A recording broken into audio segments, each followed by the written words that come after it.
here. All right, everyone. So welcome to The Right Way to More Clients. What we're going to do today is we're going to talk about writing your chapter or writing your book in a way that's going to attract your ideal client, and the different ways that you can do that.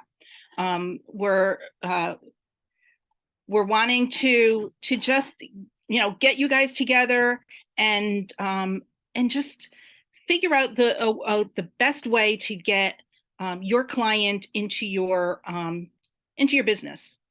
So that's the reason we created this webinar, and we're going to put a link to a workbook. We have a workbook that we created just for you guys. You can't see it because I'm just for you guys to follow along, and there's little places for you to make some notes if you wanted to print it out, or you could just follow along on your computer and take notes. We're going to be looking at, who is your ideal client? What are some insights and solutions that you can provide within your book or your chapter to help those clients figure out, what their problem is and how you are the solution to their problem. Then we're going to look at using persuasive language to get your client into your business, and the different ways to do that, and then the different keys to a compelling call of action. How to write your chapter in a way that you get that call to action, and you're really I don't know, my words are not in my head. I need more coffee. And then follow up with your readers and in the different, once people connect with you and want to hear more about you, what are some of the best ways to follow up with them? So this goes a little bit beyond chapter writing and more into your business and how to get those clients and convert them. So Linda's going to talk a little bit because, we're going to talk about who your ideal client is and how you're going to attract them into your business. You're muted. That's weird. I unmuted myself, but it muted back. Okay. So glad you all are here. Excited to talk about this. One of the things is like when you're writing your story, whether it's a whole book or whether you're writing a chapter in a book, like with our collaboration books, then, the idea here is like, how am I going to use my story in order to generate revenue, to bring, clients to me? And that's not what everybody's doing it for. But if you're in business, why not? Why not utilize your story as a way to generate some revenue? So one of the things you really want to think about is as you're putting together your story, your message, is to think about, what is my message? That's one of those first things, is like, what is my message? What's the overarching goal? And then with that message, also think about, is this a message that's going to help potential clients? So the reason I stress that is because a lot of times people they want to share their story, but they're not utilizing it as a way to generate clients for themselves. And this is what we want to teach you today, as to how to move people into your email list, move people into becoming potential clients for you. So in your business, one of the things you want to think about is like, who do you want to work with? Who do you actually want to work with? This would be your ideal reader potentially. And so when I first started entrepreneurship, I had been in the corporate world for 36 years. And in those 36 years, I had 49 jobs. And when I jumped out of that job, I felt like, oh my gosh, freedom. Oh, here it is, finally freedom. I didn't realize that I had been, basically caged up for all those years, the cage that I created for myself. So here I was in this freedom state, and I was able to live my own life. I was able to think for myself. I'm an entrepreneur now. And I wanted to save all those people on my jobs that had been complaining just like me about the jobs that they had. I wanted to save those people. So I decided that my target market, at the time we were talking about target markets, and I decided that my target market was going to be that person who was in the corporate world and that person who wanted to leave. And then it dawned on me, but wait a minute, these people are complaining. They're not taking action. They're not doing anything to get out of the situation that they're in. Therefore, this is not an ideal client for me. I might want to save them. I might want to help them. But if they're not wanting to be helped, they're not an ideal client. So this is one thing that's important, is to think about, like, who is that ideal person that you want as your client, because you can write your story, craft your story in a way that can help them. This is your ideal reader. So really think along that lines, is like, who do I want to work with, and who will pay me to work with me? Because otherwise it's a hobby, right? So you got to think about those two different things.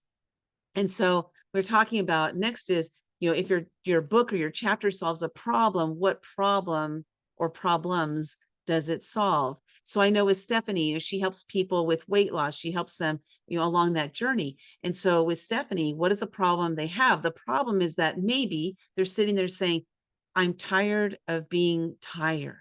I'm tired of being fat. I'm tired of my clothes not fitting, right? These are different problems that they have. And so your solution to that is to help them through the journey, to help them to lose that weight, to get to the place that they want to be, right? So that's the problem that you solve. So thinking about your chapter and or your book is, how can you write the story, the book, in a way that is going to help them to see that you are the solution to the problem that they're having. So really think along that lines. What problems do I solve? And then how can I write it in a way that they're seeing that I'm the solution to the problem that they have? So here you just kind of like analyzing your existing clients. If you have existing clients, look at like who they are, what they're all about. What are the traits about your existing clients that you really like? That these are people like you, I like this client, and here's why. I like their personality. I like that they show up this certain way. I like that they are bubbly. They have these amazing jobs that they've done. Like, what are their traits and their characteristics? So really think along that lines, analyzing the ones that you love working with. Don't analyze all of your clients, just the ones you love working with. And one of the reasons we do this is, what we focus on grows. What we focus on grows. And so if I'm focusing on the positive aspects of those clients, what's going to happen is I'm going to attract more clients that are somewhat like that person. So you might have noticed in our books that, the books that you're signed up with, that the people in those books are very positive people. It's because I made a decision in my own mind 8 years ago that I'm only going to work with people who are fun, positive, and uplifting, who are making a positive impact on the planet. Because of that, I've been attracting fun, positive, uplifting people who are making a positive impact on the planet. So you're going to find that in our circle. Again, it was because that was what I decided I wanted, and I focus on that. So focus on that, what it is that you want to attract into your life. And these are the people who will become your clients. And then based on that information above, just go ahead and write some of these things down. They're like, if you have an age range, or a specific age actually is ideal, because then you can speak to that like one person in your chapter. You're speaking to just that one person, their age, their gender, like what's their income level. So just go through that list of things and come up with what is going to be able to help you to know, this is my ideal person and this is who I'm writing to. Again, that ideal person, write to them. This is going to help you to be able to write your chapter, write your book in a way that is going to be able to attract that person, because you're speaking directly to them. How many times have you gone to a church service and you're like, oh my God, he's talking directly to me, talking like right at me? It's because they have already done this kind of work. They know who they're talking to. They know who their audience is. And they're making sure that they address a message for every single type of person that is sitting in that audience. So when you know who that ideal person is, you can speak directly to them. So Sally, the next one.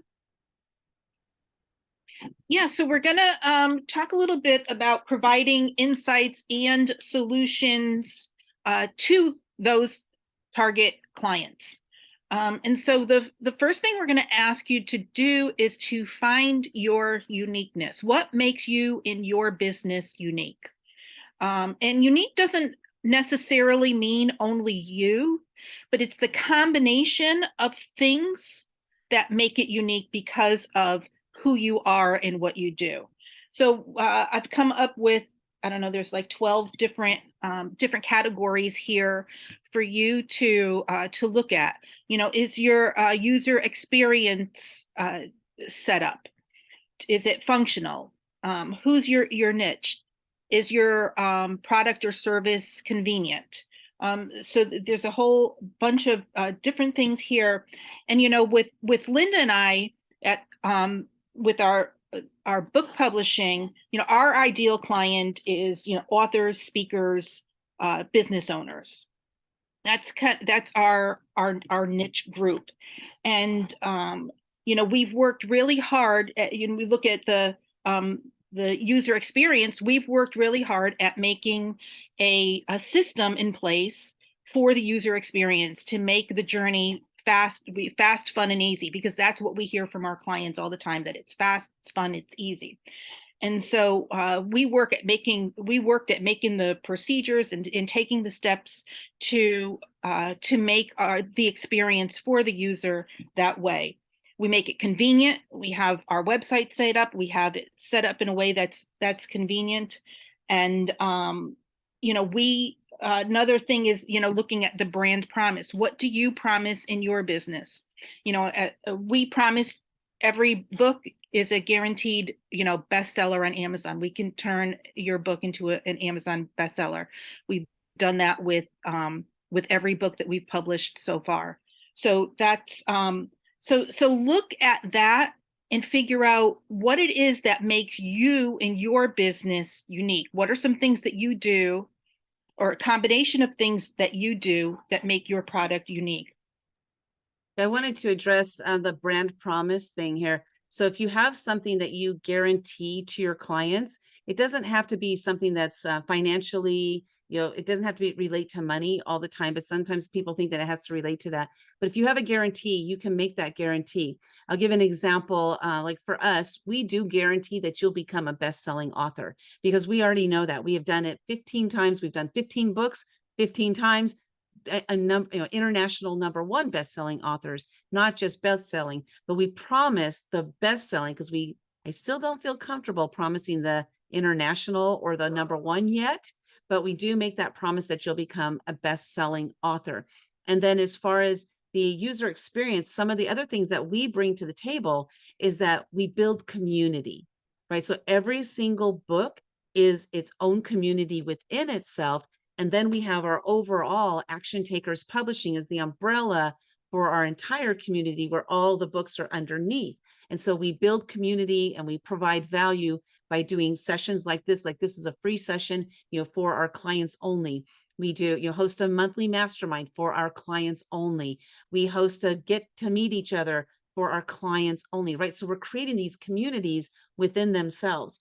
And then another thing is that we do know that with the book publishing that we provide visibility. Not only does the book provide the visibility, but we, you know, offer interviews. I had just the other day, somebody reached out to me and asked me if we had some people that could be interviewed along a specific niche that they had. So I reached out specifically to people in our community that I knew could fit that exact niche, and then got them scheduled for interviews. So people are reaching out to us all the time to interview our authors. And so we're providing additional value, right? So this is part of the user experience. And I saw that Kimberly put that, you know, but I don't feel, my challenge is that I don't think my experience is that unique. There are a lot of career and life coaches. Yes, there are. But here's where yours is unique, Kimberly, is all the years that you have. So let's look at career and life coaches. All the years that you have in academia, that is a very niched down market that you can help those people, you're the career and life coaches. So depending on what circle it is that where you want to take these people, thinking about that, like what path do you want to take them down? And then what is it about your experience that adds the value to that? So if we think about this along this lines, when I first started the book publishing, I was like, oh, there's so many book publishers out there. You know, there's a lot of them that are doing the collaboration books. And then like us at the very beginning, we didn't focus on solo books at all. Like my whole focus was all we're going to focus on is collaboration books, because I love bringing people together. I love building community. So part of this here, part of what I bring to the table is, first of all, I've hosted over 100 events myself. So that's something you think about that. That's very specific. I've hosted over 100 events, which was building community, right? I also ran a women's mastermind. This is something that I did myself that I brought to the table here at Action Takers Publishing. So with hosting those events that I did, we had 200 volunteers at our events. And what did I have to do in order to make that happen? I had to create a system. I had to create a system that would make it easy for all of these volunteers to be able to know what their steps were, what they needed to do, make it easy for them to show up, make it easy for them to be able to communicate. I had to create a system that made that happen. So I took my years of experience in the legal field. I was 20 years in the legal field. I worked with companies like Microsoft and Qualcomm, and I coordinated 30 plus attorneys on all of these cases. And so I was able to bring all of that into this company. This sets us apart because I'm able to bring all that experience into this and utilize it for the system that we have created that makes everything run smoothly. Fast, fun, easy. Those are our key words because we hear that from all of our clients. But how did we make it fast, fun, and easy? How did we make it fast, fun, and easy? Well, the fast part was because of the systems that we created. The fun part was because we show up as who we are. These are the personalities that we are, and we show up all the time as these people. And then the easy part was that we make it so that literally all you do is you write a chapter, and then we create all the marketing materials for you. Literally, you copy and paste those marketing materials to social media. When we get to that point, not everybody here has gone through the full process with us, but when we get to that end there, we literally make it easy for you. And so that's from all of our years of experience of pulling all these things in to make that process happen. So thinking along that lines, what are all the experiences? Yes, there are thousands or millions of people in academia. Yes, there are gazillions of coaches out there. But what is it about you that sets you apart? Sometimes it really is just you are the person that is what sets you apart. I'll give another example on that. I was talking to somebody about one of our books. She wanted to hear about the book, but the very first thing she said on the call, the very first thing she said is, just want you to know that I'm not looking for any books to be in right now. I have my own books and I'm publishing them. You know, one of them she was getting ready to publish, and she also was working on her own marketing and all of that stuff. So she's like, I just want to find out what you guys are doing. I thought this was interesting. I wanted to find out. By the end of the call, she signed up. Now, I didn't sell her. I just talked to her. I had a conversation with her. But by the end of the call, she signed up. And here's exactly what she said. The reason I signed up, and by the way, this was one of our influencer books. It was $2,500 to be in this book. So it was more than all of our other books. She said, by the way, the reason I signed up for this book was because of you, your personality. I want to be around you. So for her, it was worth $2,500 to be around my personality. So sometimes that is what we bring to the table. Our knowledge, our experiences, our personality, who we are, who we show up as. Kimberly, you are a connector, big time. Oh my gosh, utilize that as part of your user experience. User experience, because you are a connector. You're a natural connector. That is part of your user experience because you can connect them with people that will help them to achieve the results that they want. That's huge. So hopefully that was helpful for everybody here, because I was always hoping that what we share is going to be helpful for everybody. And maybe just to give you some ideas. Yes, Yeah. raise visibility. Yes, get your word out and raise visibility. And I think a lot of times we don't value our experience, the things that have happened to us in the past. You know, we don't think that we can use that in what we're doing, or that it matters. But when you really sit down to think about it, all the things that you've been through, all the things that you've done, all the things you've accomplished in your life, all add to who you are and add to the experience that you've done. You know, I volunteered 10 years ago to do the website on my church, for my church. I had no idea how to do a website. I would just taught myself. I would stay up till 2, 3 in the morning sometimes, learning how to create website, Googling it, and just doing it, cut and paste and figuring it out as I went along. And and now it's kind of all right. I go in and now I'm doing the website for us, but it's that volunteering and doing things that happened years ago, and I never even thought about that. Oh yeah, I can do this, or I'm good at this. Sorry, I got to plug my computer in. um but those, you sometimes you don't realize the experience that you've had and the things that you've learned and the things that you've done can move you forward into a career or into something else that's going to propel you forward. And it's like, oh yeah, I know how to do that. Doesn't everybody? Right. And not everybody does. That's we're living it. So we think that, oh, everybody's 10 steps ahead of us. And that's not the reality. And I love what you put here, Kat, is you have get promoted and paid what you are worth without sacrificing personal relationships, health, or wealth. Learn and implement the Dr. Kat 5-step method in 90 days. What I love about this is a brand promise. This is a brand promise, right? So this is your 5-step method that they can implement. Now, then what guarantee do you have at the end of that? So if you have a guarantee, that's definitely something you want to include. Like, I guarantee this, and if not this, this is the result. So this is a great example of that. Greg Reed, he's my mentor, and he hosts an event called Secret Knock. And his guarantee to you is that if you show up, that you'll, what does he say? Oh my gosh, I forgot his guarantee. You'll grow, or you'll get your life back. You'll grow, or you get your life back. He doesn't promise your money back, but your life back. You can have that old life if you want to go back to it, right? And so it is a brand promise. It's his brand, and that's part of his promise. So really thinking about that, we got to move on to the next thing. But so really think about those. Circle all the items on that list that you believe, based on what we shared with you today. What are some of those things that you can bring into that? Oh, the last thing I wanted to share on this is the price. The the pricing that we come up with is actually the perception of value. Price is only perception of value. It's their perception of our value. It's not our perception of our value. It's their perception of our value.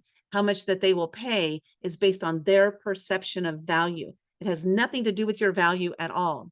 You are valuable. You are worth whatever you're charging.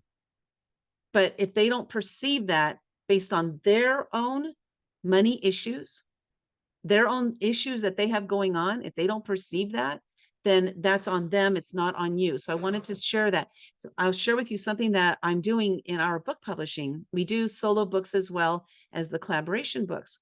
And so as I was starting to set our prices, I was like, oh my gosh, our prices are way too low. Like, we're working really hard to do all this. And I made a decision. I'm going to keep raising our prices until somebody pays.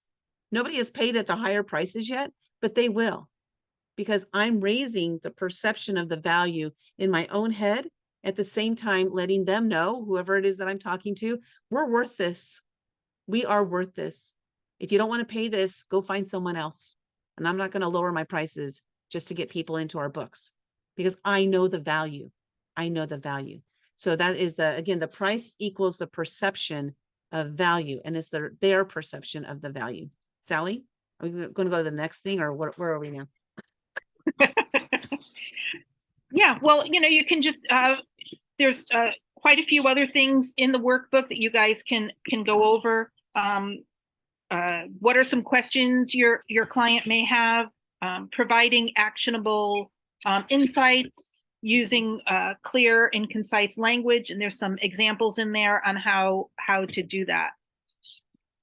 And then offering a fresh perspective, and this is something, that you can do in your business. And, is there a different way to look at what you're doing? Is there a different way for your client to look at what you're doing?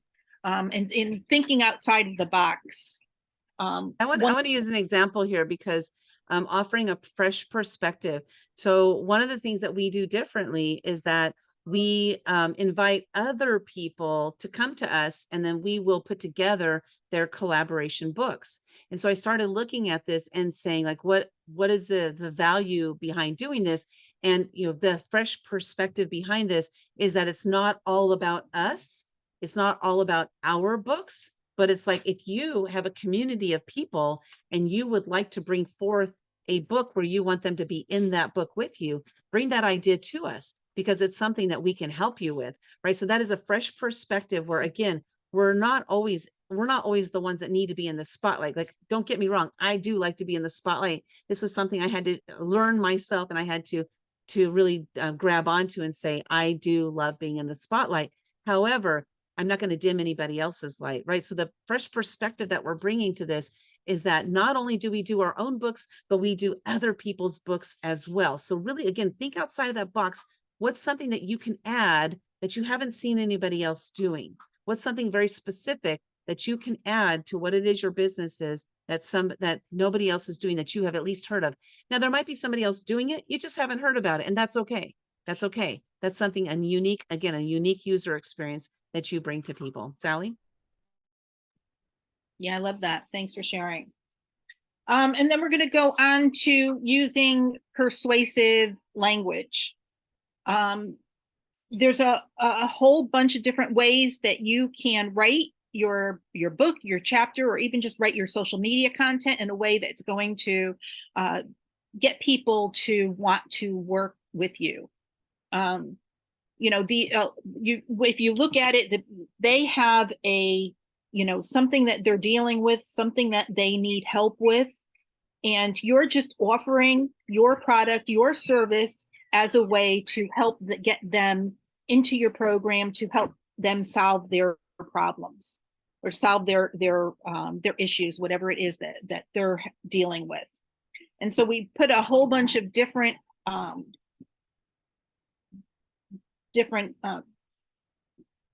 sentences here that you can use, and fill in your product or service in there.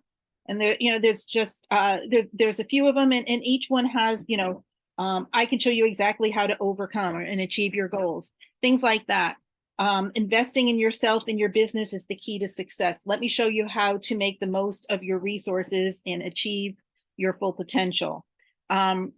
One person who is really, really good at using persuasive language is Grant Cardone. If you guys don't know who he is, he has he 10X's everything. He tells you to 10X your business. He's got all these websites and all these programs and webinars, and he does all these workshops. And so when I first started this entrepreneurial journey, I was like, all right, I need to start learning different things. I need to start, working on getting my mind set in the right direction. And I went onto Google. I found a bunch of people. One of them was Les Brown, and the other one was Grant Cardone. And I started listening to all of their things. And Grant was so convincing, and I loved, the stuff that, I went in and signed up for his Cardone University, and started, every morning listening and taking his marketing classes and his sales classes, and all the different things that he had in there. And that was a big investment for me. That was a big investment, especially, at the beginning. And I had no idea what I was doing, but he persuaded me, and it helped me a lot. And I love that. So, finding people that are even if they're not in your circle or doing the things that you do, people who are persuasive enough, or people who are building these things, and look at their websites, look at their languaging, listen to what they're saying, and how can you turn that around and make that your own, put it in your own words and your own language, and use that in your business.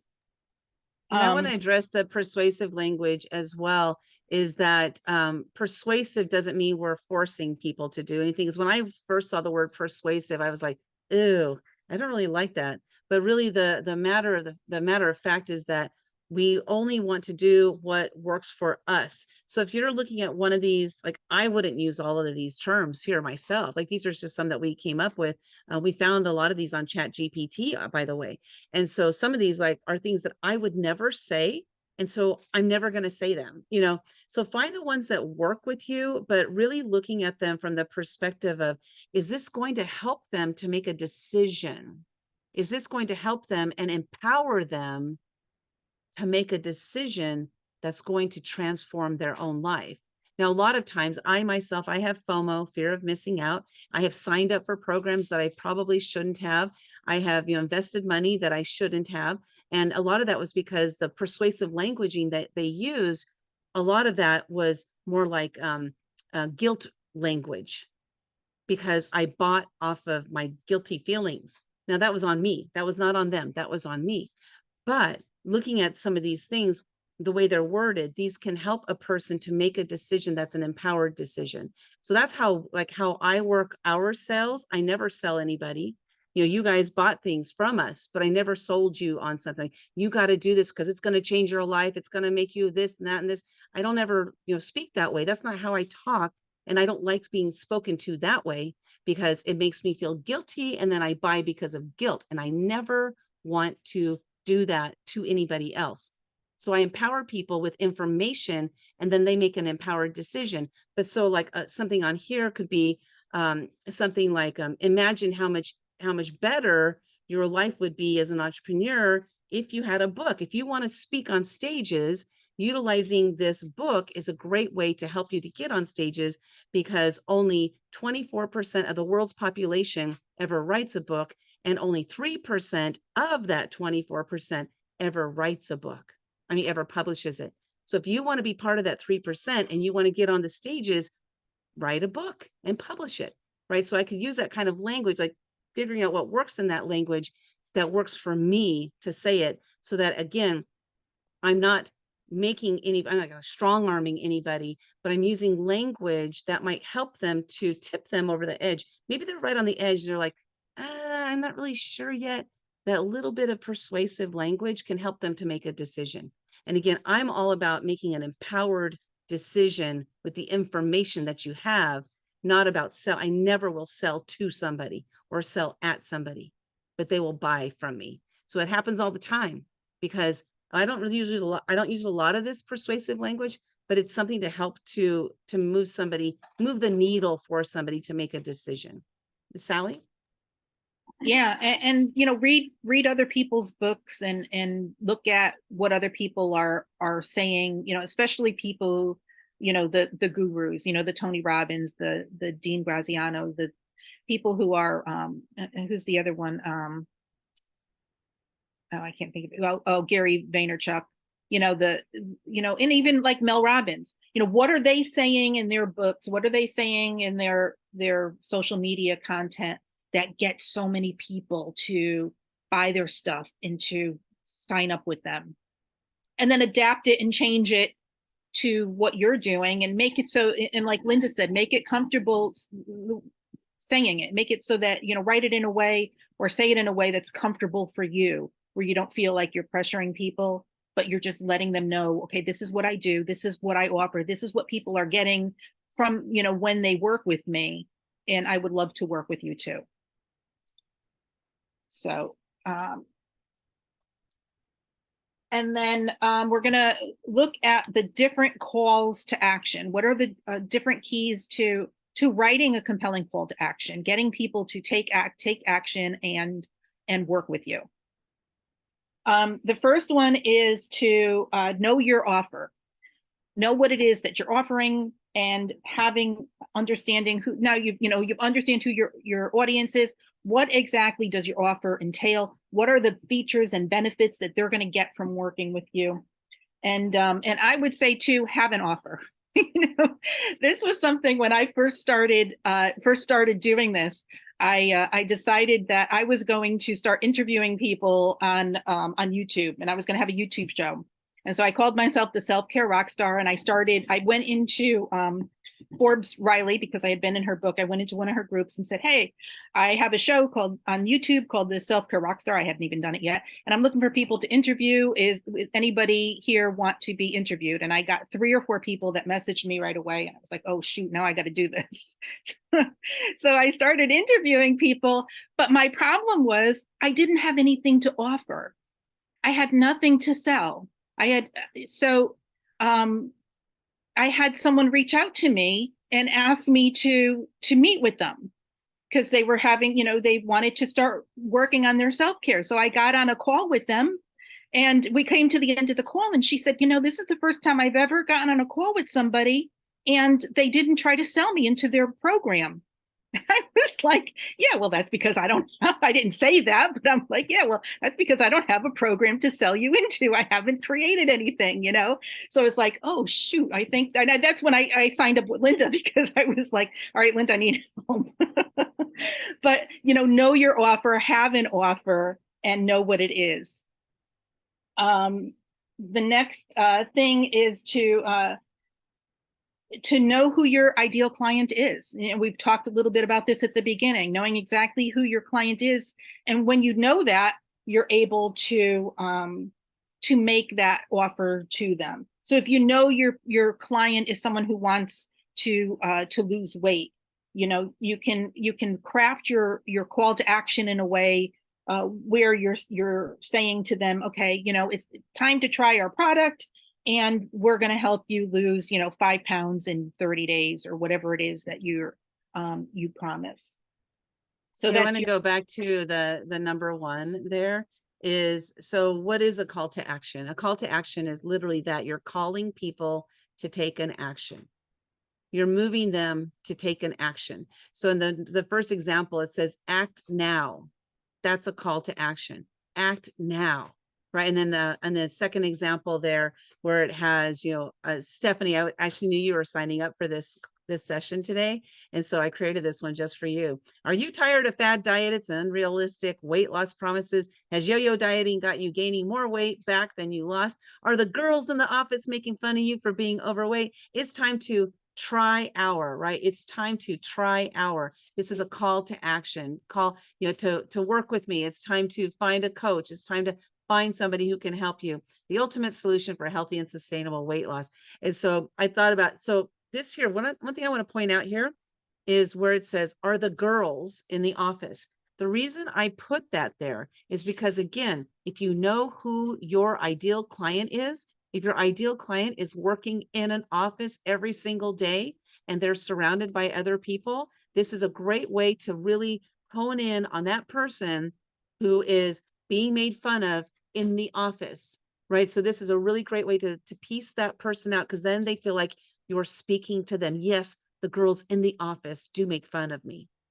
This is what you want your, people who are reading your story, people who are reading your social media posts, people who are reading your emails. This is what you want them to see, is that she is speaking to me, directly to me. So I wanted to point that piece out there. But then that call to action, literally, again, you're saying, here's the action to take. Click here, buy now, get this now. So you just thinking about those calls to action. Yeah. And then knowing their buying objections. This was key when I sold cosmetics for a number of years. And one of the things that they really had us doing, and we did lots of like mock interviews with clients and with each other, and one being the client. And okay, so what are their objections? And then how do you overcome them? So if someone would say, like, for example, because I used to do home shows, so I would go into people's homes. Oh, my home is too small. I can't have that many people. And, a lot of times my objection would be, well, that's what makes it cozy. I've done shows where I've had people sitting on the floors, people sitting on the couch, and everyone gets together, and it makes it so much more fun working, doing something in a smaller space. And a lot of times they would say, oh yeah, I hadn't thought about that. I'd love, all right, then let's do it. So it's okay. What objections do they have in their mind? and what can you say to overcome them? And so having those dialogues ready for you is key. Yeah, Uh, time and pricing are the two most common objections that we think about. But like Sally mentioned there, like there was a different objection, space, right? That was an objection.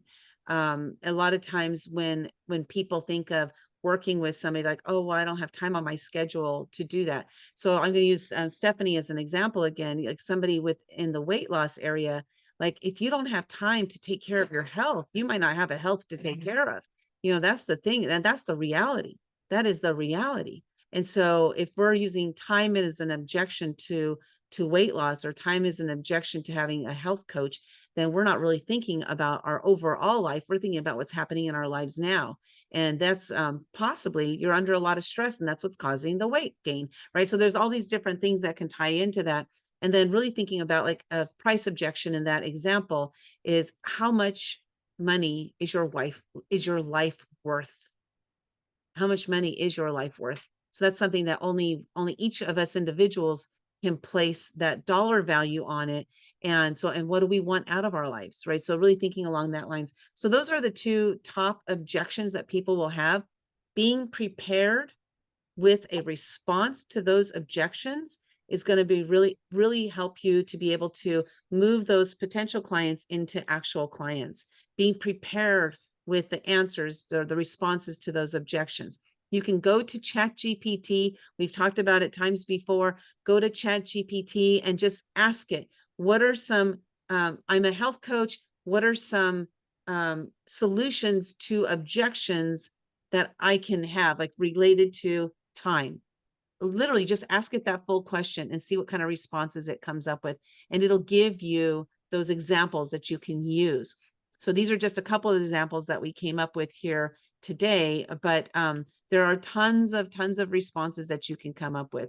So Sally, number 4.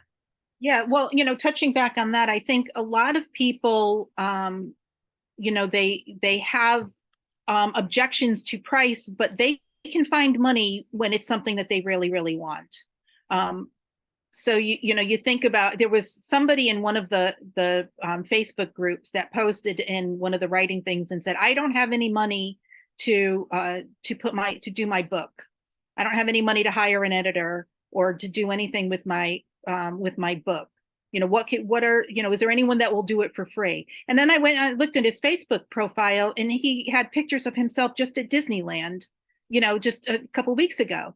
So it's like, well, where are your priorities? If you really wanted this book done, you would find the money. If you really wanted the weight loss, they would find the money. If they really wanted to write a book or start a business, they would find the money.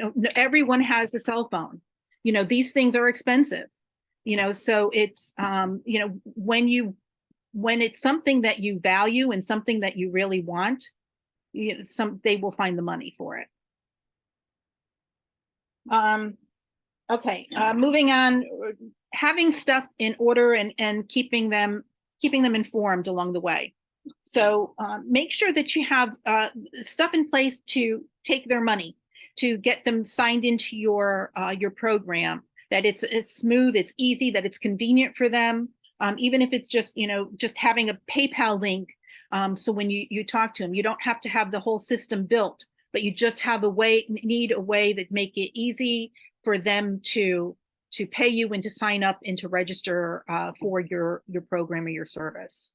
I want to address that a little bit too, is to think about along the lines of like let's say you're on a call with somebody and they're ready to join you. The best way to handle this is to have them give you their credit card information right now on the phone. Because if you send, oh, when we get off the phone, I'll send you a link.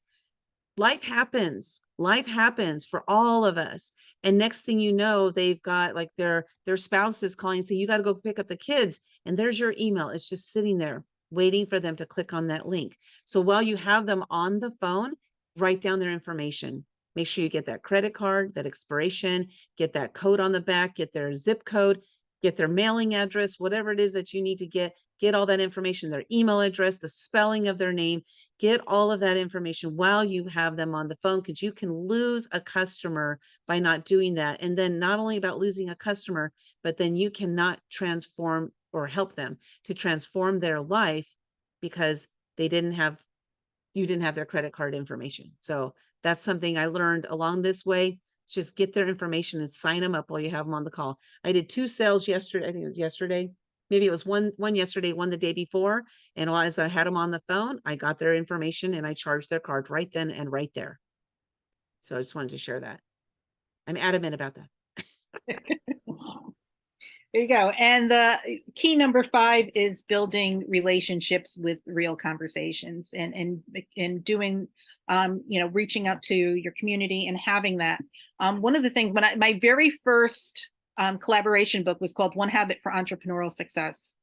And I was in the book. It was kind of just a fluke. I got the offer to be in it. I raised my hand and joined the book.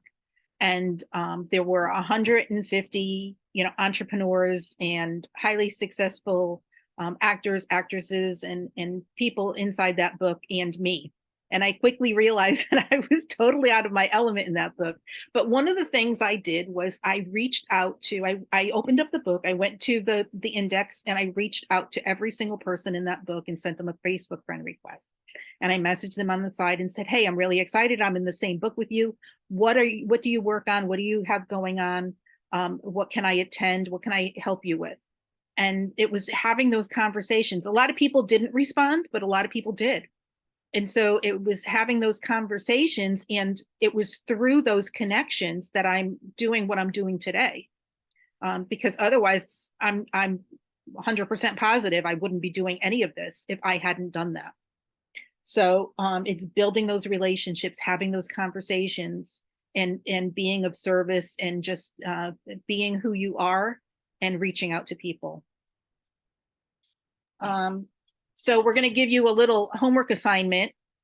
And so we want you to, just go through your emails this week as you're, you're going through, and look at your emails and notice number 1, the persuasive language. What are they using?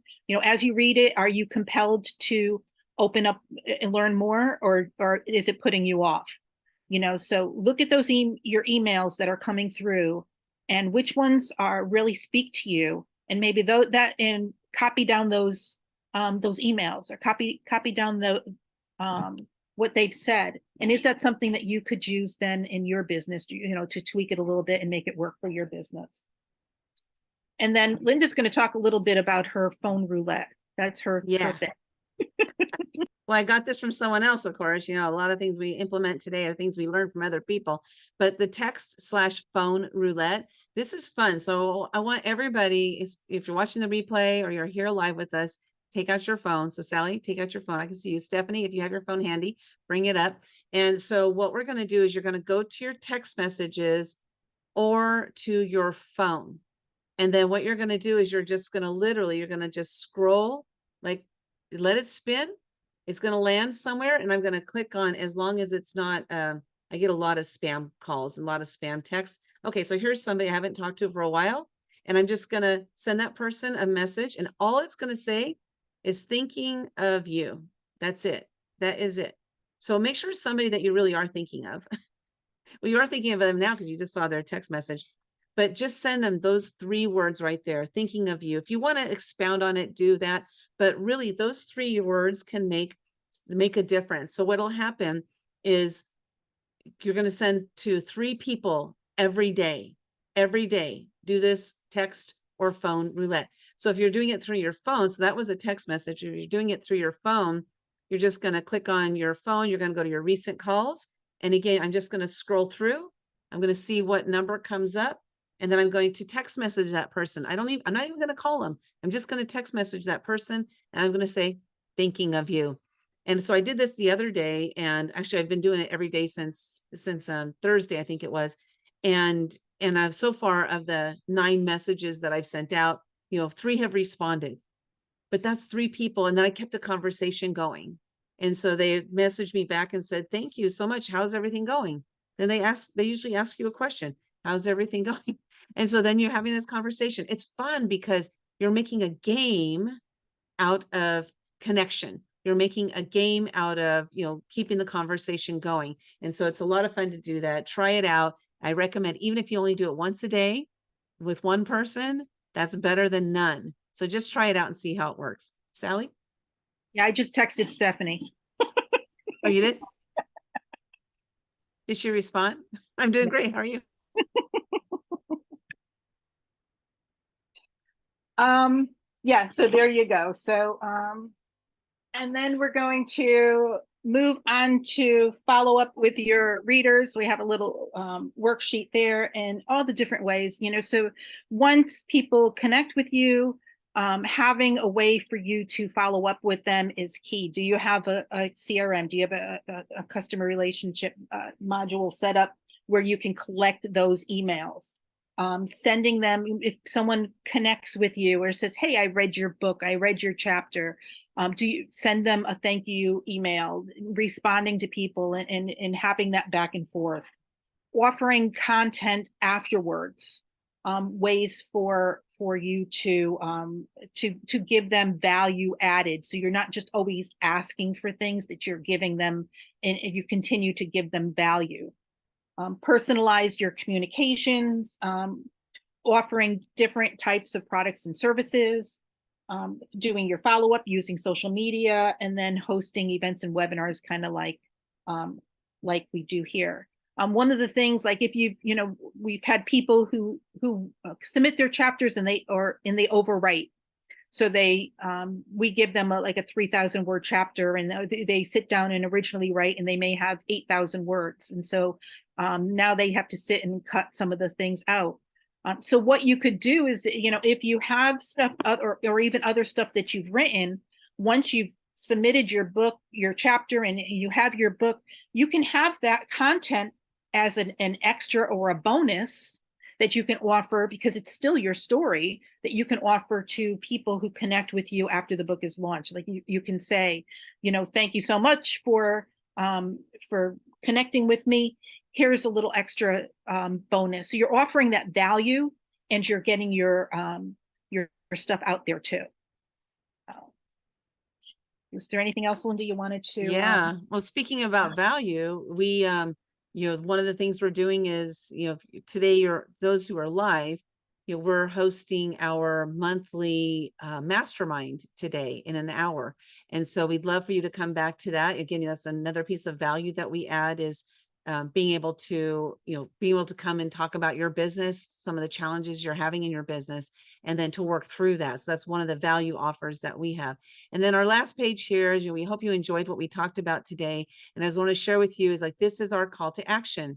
Check out Action Takers Publishing, right? So this is our call to action, is to invite you to join one of our books that we have coming up. We have, I think, 10 right now that we're in the works of filling. And we'd love for you to join us in one or more of those books, of course. Something we just instituted today is that our existing clients, you automatically receive a 20% discount on any books that you sign up with us. And as Sally pointed out to me yesterday, is that in addition, Linda, is that those who are in our affiliate program, you have signed up as an affiliate with us, you get 25% off. So if that's something that you joined our affiliate program, awesome. Utilize that affiliate link. If you have not joined our affiliate program, you want to sign up for that, just reach out to us and get the link from us. And then we'd love to see you in one of our future books. We have only a couple minutes left, so I just want to open the floor to Verpi. I'm glad to see you here today. And Stephanie, do you have any questions, Stephanie, or was that helpful? What are your thoughts on what we just shared today? All of that was very helpful. Thank you so much.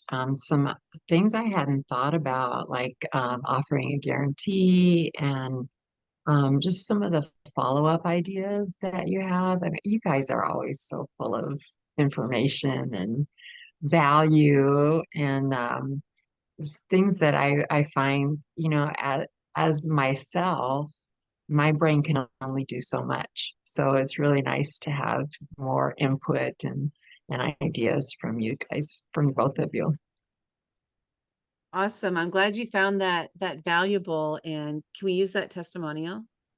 Absolutely. Awesome. Thank you so much. I'm glad you were able to make it. And, because again, because I knew you were coming, I was able to incorporate some ideas for you into the training. So that's one advantage to signing up early for some of the things that we have going on, is that, we're able to know who's coming, and we know who's, business types and stuff like that. So it helps us to be able to incorporate, whoever's signing up into our presentations as well. Burpee, it's good to see you. How are you doing? I'm doing well, thank you. And finally, I'm getting my chapter in one of your books, so I'm very excited. The schedule, though, it's a bit conflicting because my schedule was a bit full, so it was a bit surprised. But I'm working on my chapter, and today it was inspiring, and a lot what you shared is very familiar. It's something that I coached others quite a few years ago. However, it is very good to be reminded and, look it from my perspective and make sure that everything that you mentioned are in place when I'm, finalizing my chapter. So thank you very much for, your time, your attention, your knowledge, your expertise, everything that you shared today. And it's always a pleasure to listen to you, Linda. You're such a great speaker. Thank you so much. Especially that last piece there. Thanks. Can we use your testimonial? Sure. Are you thinking of using a transcript or the video? Because I'd prefer to, if you want to have a testimonial, I'd like to actually just have a separate one, a better one. Yes. But Yeah. if there's anything helpful, you're free to use it. Okay. Yeah, definitely. Yeah, video testimonial. If you want to record one and send it to me, that would be awesome. You can make it like, 45 seconds or less. That would be great. And then just, talking about just exactly what you just shared, because you're already doing this stuff, but it's good to be reminded. Like that's always great to, to share with people who, like who already know this stuff. But again, it's just that idea of sometimes it's good to have a refresher, because we don't always know everything. And some, people bring different perspectives to things, and it helps us to open up our mind in a different way. So like I'm always attending things that I already know a lot about, because like what don't I know? There's a lot that I don't know. So yes. I'd be delighted to record a separate 45-second video testimonial Awesome. after I have finished my chapter, if that's okay Yes, for you. yes, of course, of course. Yeah, thank you so much. I appreciate that. And we like to end on time, and it is exactly time. So what we're going to do is hopefully we'll see you at the mastermind in an hour. Let me test out the recording.